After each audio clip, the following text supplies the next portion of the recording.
Idan Alexander is coming home.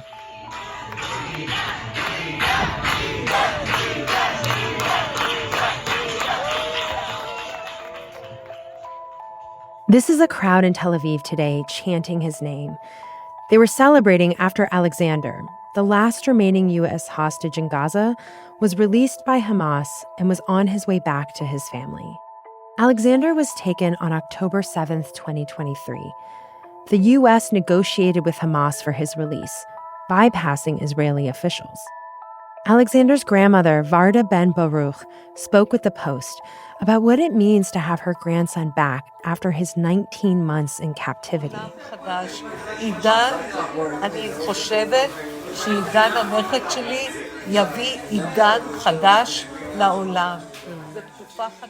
She referred to her grandson's name, Idan, which means era in Hebrew. And she said, "I think my grandson, Idan, will bring a new era to the world and that peace will arrive. That is what I wish for." She's not alone. A lot of people are viewing the U.S.-Hamas talks that led to this as a signal of movement toward a possible ceasefire. There's a lot on the line. This conflict has already exacted a devastating toll. More than 52,000 people in Gaza have died. That's according to the Gaza Health Ministry. 58 people seized by Hamas remain in Gaza, 23 of whom are believed to be alive. And Israel has unveiled plans to expand the war even more. From the newsroom of The Washington Post, this is Post Reports. I'm Elahe Izadi. It's Monday, May 12th. President Donald Trump is in the Middle East this week, but not visiting Israel. Today, I talk with my colleague, Middle East reporter Miriam Berger, about what that means, how Idan Alexander's release came together, and what Israel's plans in Gaza look like. Miriam joined me from Jaffa, Israel.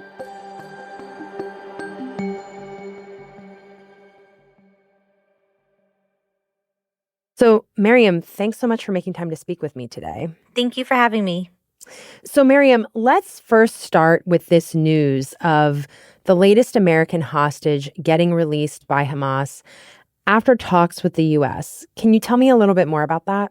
Yes. So Idan Alexander, who was taken captive in the October 7th, 2023 attack, he was released today. He's an Israeli American, and the 21-year-old was unconditionally released following direct talks with the Trump administration.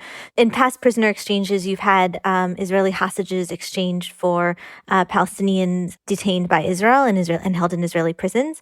And that you have not seen this time. There also hasn't been any movement in terms of restarting aid into Gaza as well. So what did Hamas get in exchange for releasing this prisoner? Do we know? We don't. It's not clear what they're receiving. Definitely has put them on the radar with the U.S., and it definitely has, it appears to have frustrated Israel that they were not involved in the negotiations. What does it mean that Israel was not involved in these talks that led to this hostage release? So in Israel, the majority of Israelis right now want to have a ceasefire in exchange for the release of hostages. But Netanyahu's government has said that they are planning right now to expand the war if Hamas does not meet Israel's demands. And Israel says that it must eliminate Hamas and have the return of all the hostages.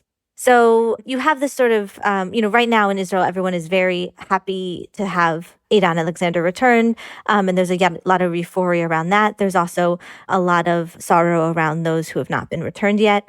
And there's also a sort of trepidation about the extent to which Trump may be sidelining the Israelis. Trump and Netanyahu have a long-standing close relationship, but we also know that Trump doesn't necessarily conduct politics the way others might. And this is sort of yet another sign in what may be sort of somewhat straining relations between the two in terms of America also forging its own path here. Israelis were really positive and excited when Trump was elected. He still is seen as the most, pro-Israel president. But Israel has a lot else, even just besides Gaza, that it's concerned with. It has its own domestic politics. It has what's happening in Gaza and the West Bank and known as occupied territories, as well as regionally. It's had in terms of Syria, Lebanon, Yemen, Iran. And so, Trump's relationships And dealings with Iran are something that also impacts Israel in that way, in terms of their own interests and alliances. And also, President Donald Trump is visiting the Middle East this week. Is he planning to talk with Israelis or even visit Israel? Trump will not be coming to Israel during this visit. He'll be in Saudi Arabia and the UAE and in Qatar. But it's quite noticeable that he's not also coming over to Israel, which is quite nearby. And that's seen as a snub here as well. So, Miriam, you also mentioned that at the same time as this hostage release, Israel has been looking to escalate its war in Gaza. Can you describe what it means by escalating the war? What does that look like in practice? So what Netanyahu has said is that Israel would no longer be going into areas of Gaza and then leaving, that instead they would be holding more territory. Right now, already about 70% of the enclave is either a no-go military zone or areas that are under active evacuation orders. So there's already a quite shrinking space where, people can be. And this military plan would be expanding the fighting much more and having Israel hold much more territory. It involves having to call up many, many reservists, and it would be a big strain on the military as well. And it would also involve overhauling the entire aid system that you have in Gaza. After the break, what that overhaul of the aid system looks like, including how private U.S. companies would be involved. We'll be right back.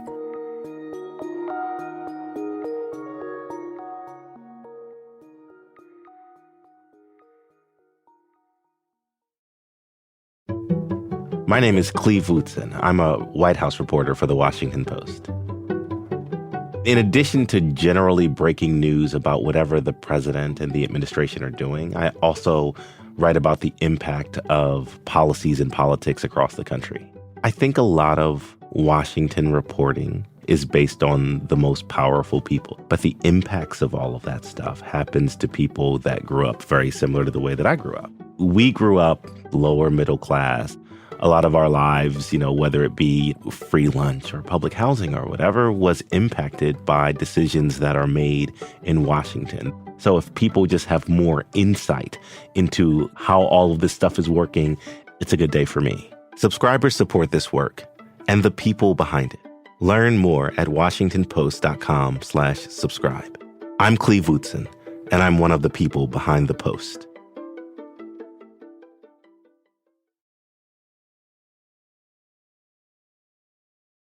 Miriam, you mentioned overhauling the aid system in Gaza, and I want to learn more about that. But first, can you just remind us of the current humanitarian situation in Gaza right now?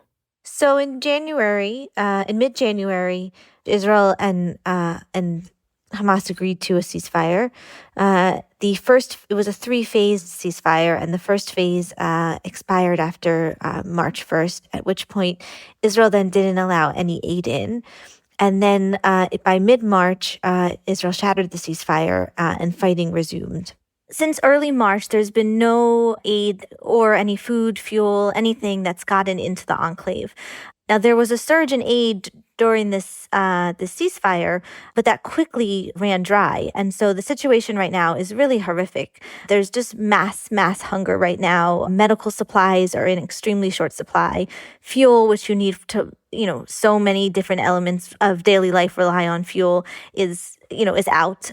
People can't even get cooking gas or anything, so they're cooking over fires, sometimes having to light plastic if they can't find any wood or afford any wood.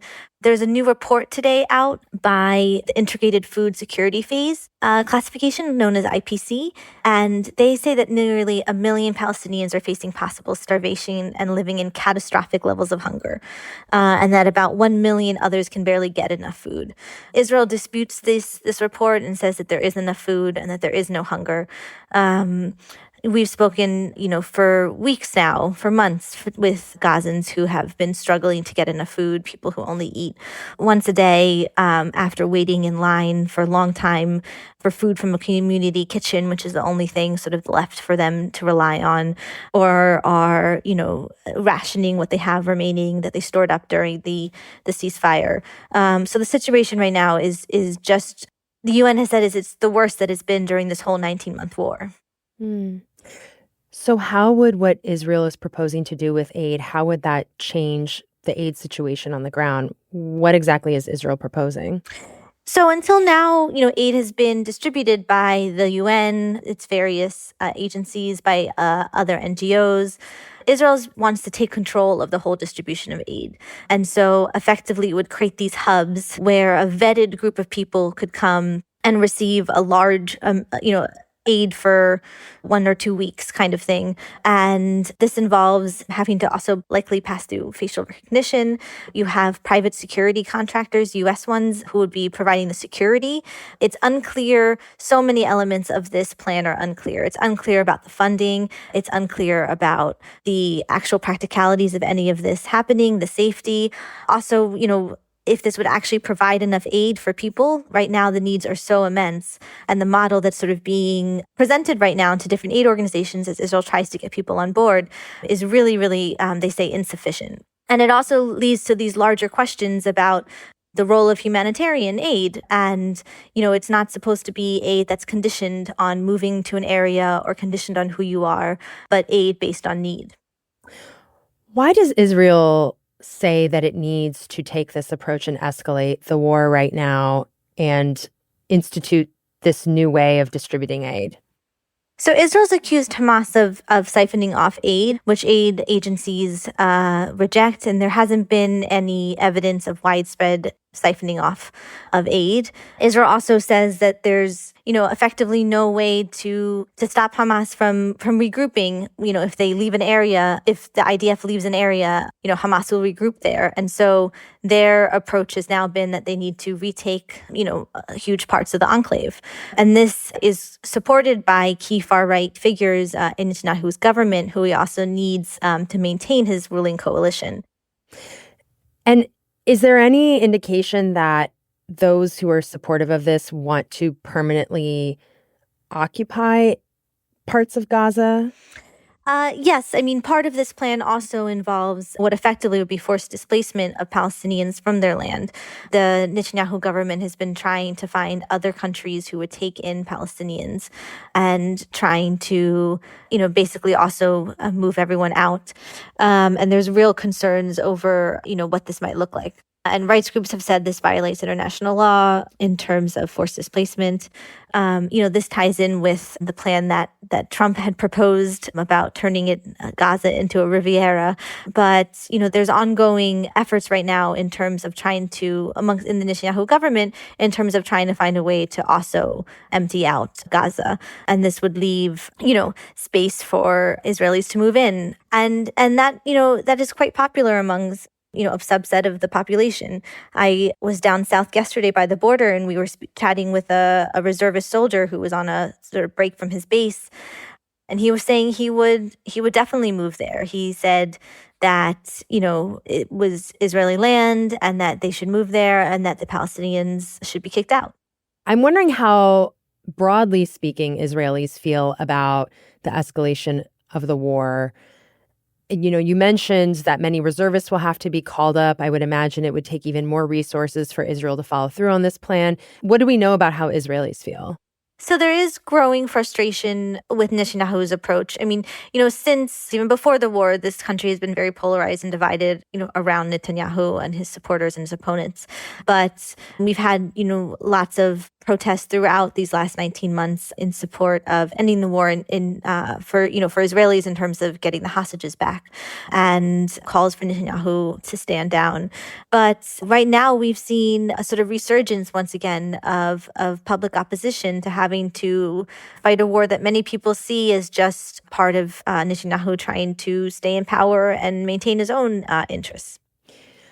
Miriam, I'm stepping back and thinking about this hostage release and then Trump's visit to the Middle East, all of these things sort of happening at once.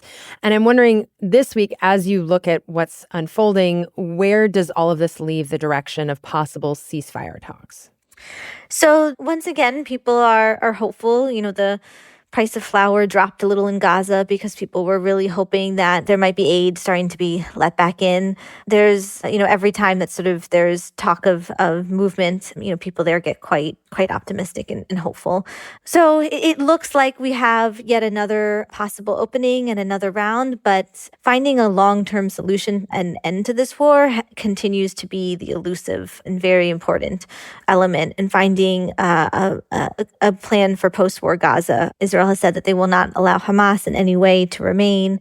And, right now we don't have there's no clear path towards what would be a long-term ceasefire, but there may be a path towards another shorter ceasefire, which the hope is that a short one could lead to a long one. But we are once again in another wave of more optimism around potential for negotiations. That's so striking to me, Miriam, because that potential optimism in some ways contrasts with what Israel has said are its plans to expand and escalate this war. Yes, so Israel has said, this is the small window, Trump's visit, and if it doesn't happen, then we're going to go forward with our plans. And so, there's also quite a feeling of the, drums of war being beaten and the momentum already being there. Wow. So this is going to be a pivotal week in that sense. Yes. I'm just struck by how difficult this is for Palestinians in Gaza, who have, repeatedly been hopeful that there'll be negotiations that might end this war, only to have those, to have this war continuing on. And the humanitarian situation right now there is really catastrophic. And there doesn't, if aid doesn't start to get in, it could be really horrible what we start to see. But as of now, we don't have any indication that aid will be restarting.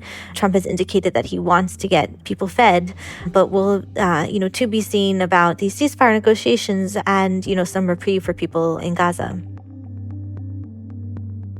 Miriam, thanks so much for taking time to explain all this. Thank you for having me.